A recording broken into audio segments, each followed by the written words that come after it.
Hey folks, another episode of Homestead on the Hill. And funny thing about homestead life is that sometimes you need to go and get in the city and get off the homestead in order to get some stuff done. So on this episode, what I'm going to be doing is telling a little story about this machine that I bought. I bought what I call a side-by-side. It's a Bobcat is the brand, and it's a side-by-side. And it's like a ATV type thing where you sit side by side, and so you can drive along, and it's got four-wheel drive, and you can go all through the bush and this and that and everywhere else. Kind of a fun vehicle. But the one I bought, of course, this is the way I do everything, is I bought what you might call a pig in the poke, because what that means is that it's a machine that on the surface looks like a pretty good machine, but the fact is it doesn't run. Okay, let me clarify. It does run. It'll start. It's got a 3-cylinder Yanmar diesel engine which works. However, the cooling system doesn't work. So I took my friend Brian and we went up to the homestead, and we did a whole bunch of diagnostics and snooping around trying to figure out what's going on. Why is this thing not cooling? Why does it overheat? And we couldn't find the problem. But what we did find is that the radiator, and I did say Brian, my friend Brian, the guy's a mechanical genius. He can take anything and fix anything. So he's one of the best kind of guys you can have as a friend. Anyway, what we did though was we took the radiator out of the front of the machine, and flushed it out, and just to make sure that that's not the problem. But our hunch is that the water pump has failed, which is very unusual, not the sort of thing that typically fails. But so the first thing we're going to do is we took the radiator out, and that's why I've got it in my hands here. And we took the radiator out and flushed it out and cleaned it out. And then we found out that, let's see, where is it? One of these little things here. Oh, it's pissing dirty radiator juice on me. One of these things up here, it's got a tiny little leak. So today's episode, what we're going to do is we're going to try to fix that. So I'm going down to Lee Valley Hardware, and I'm going to buy some brass shim stock. It's that super thin, like 10 thousandths of an inch thick piece of brass, and we're going to wrap it around it like wrap it around the hose connection, and we are going to melt it on. I can't remember what it's not brazing. Brazing is when you're working with brass. But this is brass shim stock. But anyway, we're gonna I think what we're gonna do is solder it on and try to fix the leak on the radiator. And then when we go back, we'll take the radiator back up, and I'll get new hoses, new thermostat, and we'll see what that does. And then if that doesn't work, we may end up having to pull the the water pump off the front of the machine. Anyway, so hang tight. I'm gonna head over to Brian's shop, and we'll see what we can do with this thing here. So let's see what we got. Oh, all the great noises of the city. Trucks, brakes, cars screaming. Anyway, hang tight. I'm going to head over to the shop now. Okay? Shit. Hey, so we're back. I'm here with Brian, the mechanical genius. Why has he got rubber gloves on? Don't ask. Don't ask, don't tell. Don't tell. That was the 80s, or was it the 90s? We're in the workshop, and what we're going to do is we're going to have a look at this radiator. Earlier I said this Bobcat side-by-side thing is what you call a pig in the poke. Did I explain what that means? A pig in the poke means you got a pig, which is a good thing. Pigs are good because they make bacon, but it's also in a poke, meaning that it's in a bad spot. So it's the side-by-side is a good thing, but the fact that it doesn't run, well, it does run, but it doesn't cool its engine, doesn't cool its jets. That's a problem. So we're going to see what we can do. So let me turn the camera on and I'll show you what we're facing right now. Hang tight. Not what it's for. Oh, okay. Okay, so this is the, this is on the top of the radiator. And is this the return? That is when you say return. So it's coming from the engine? From the engine, yeah. The hot goes in here. So the coolant comes from the engine through a hose and goes into the radiator here and then circulates back and forth, or forth and back. It has to go forth before it can come back. And then it comes out down here to the engine once it's been cooled. And of course, this is the fan. We all like to have a fan now and then. And the fan sucks the air through the radiator if it's on a hot and sunny day. But anyway, here's where the problem is. You can see it really good from here. Okay, so yeah, we thought, can I use your poker? We thought that we thought the leak was up here. Alas, it is not. It is right there. And so let me come in really close. It's right proper. Yeah.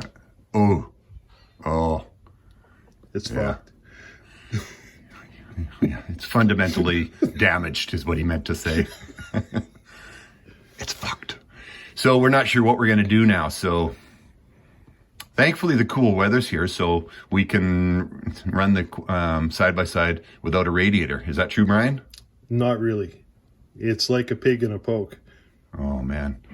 And not a good poke. No, that's not a good one at all. Yeah. But you can sure see. Look how big it is. Holy yeah. Cow, she's got a crevice. Yeah, I see right there. Actually, that's kind of cool. Yeah, you can do that with. Oh yeah. Yeah, we got a problem. So what we have to do is clean it, get it really clean. What are we gonna use to clean it? Well, I got some brake cleaner. Yeah. And ultimately flux. Flux will do the etching. Yeah. Brian is, like I said, a mechanical genius. He's also a musical genius, ironically. True Renaissance man. But he always starts out by saying, "Oh, we're fucked. We can't do this." It's true. It's true. And then you know what he does? He finds the way. You buy a new radiator. That's the way. Okay, hang tight. What we're gonna do is pull off the plastic fan, because we're gonna throw some heat on this, and we don't want to melt the plastic. We don't want to make this pig worse.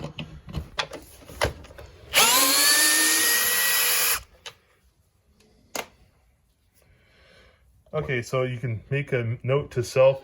The cord goes on the hose side. Cord goes on the hose side. You got that on film there, film crew? Holy cow. Better throw some nature lube on that afterwards before we put them back on. Oh, look at that. I'm not a fan. So we've got this cleaned up somewhat, but so yeah, you can see the wound in there, and it runs down. When I was zoomed in so I can see it runs down to about here. So what's happening is that, as Brian pointed out, the hoses attach on here, and the radiator is bolted in. So it's bolted in solid, and this is solid. And so the machine, there is always some vibration on the machine. And so it's just, yeah, like that. And what happens is it's just what we call metal fatigue. So what's next? Stay tuned. Coffee time. What we're going to do is do a little, like when you're using like a fabric cleaner, you do it in an inconspicuous spot and test to see if it works. What we've done is sprayed this with a bit of cleaner, and we're letting it evaporate.